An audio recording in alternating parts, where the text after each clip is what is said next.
Okay, today I have a chance to review yet another beer from Victory Brewing Company in Downingtown, Pennsylvania. Over the last couple of years, Victory has actually kind of moved and gravitated their newer beers to a more sessionable style. And this one is one of their newest additions to the rotation. It's widely considered one of their bigger go-to beers, and it's relatively new, I think 2 years old or something like that. And this is their Headwaters Pale Ale. Victory had never brewed a pale ale before this one, at least, and mass-produced it. So they decided to go that realm, and it kind of pushed aside a couple of the less sessionable beers, a couple of the niche kind of beers, if you will, such as the Old Horizontal, which I'm hearing Old Horizontal will be back in production. I heard of this year, but we'll see what happens. They took a year off with that. This is 5.1%. It's an American Pale Ale. I don't think I've done an American Pale Ale yet. Dale's Pale Ale is the one that really comes in mind when you think of this style, at least to me. Also, Sierra Nevada's flagship Pale Ale is another one. This is a style of beer that's a little, almost like a perfect balance between malt and hops. One never really gets too much higher than the other, usually. Of course, there are exceptions to that rule. They usually range between 4% and 7% ABV. This one comes in at 5.1%, so well within that range. Also, they tend to be cleaner and a bit more hoppy than their British counterparts. This one uses two-row German malts, also whole flour American hops, and there is a little synopsis here on the bottle, which Bill and Ron from Victory always tend to do. It says, malted barley, hops, and yeast are the building blocks of beer, but none of these elements would exist without water, the essence of life.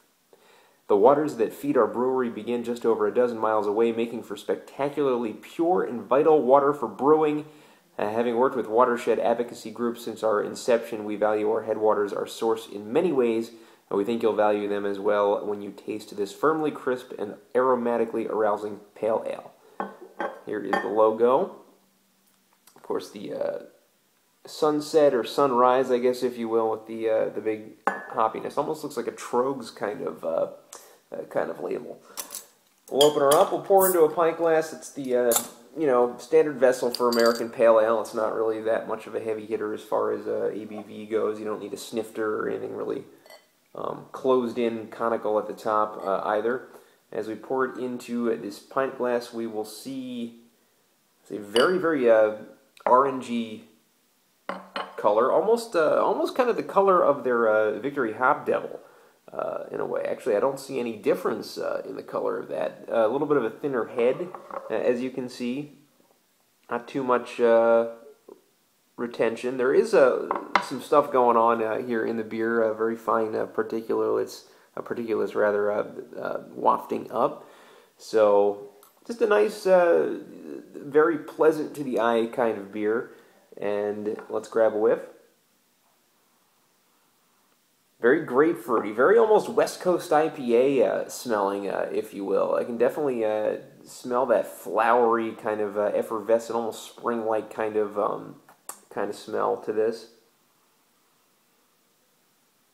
Really, just a glorious smelling beer. I mean, it's just great. I'm almost thinking I might be sipping a hop slam or something like that. The double IPA. That's kind of what the scent is. So let's grab the taste and see if that matches up. Probably not. I almost said hopefully, but it'd be kind of interesting if it did.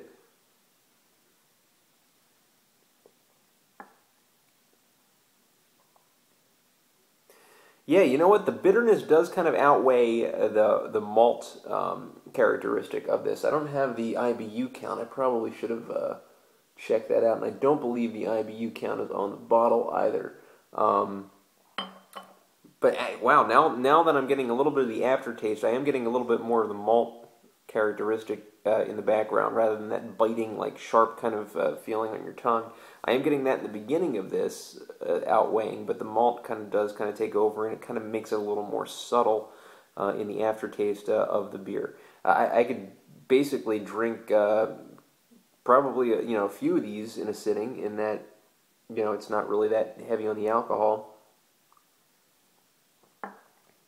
and it really is pretty good on the taste. I mean, this is a good representation of the style.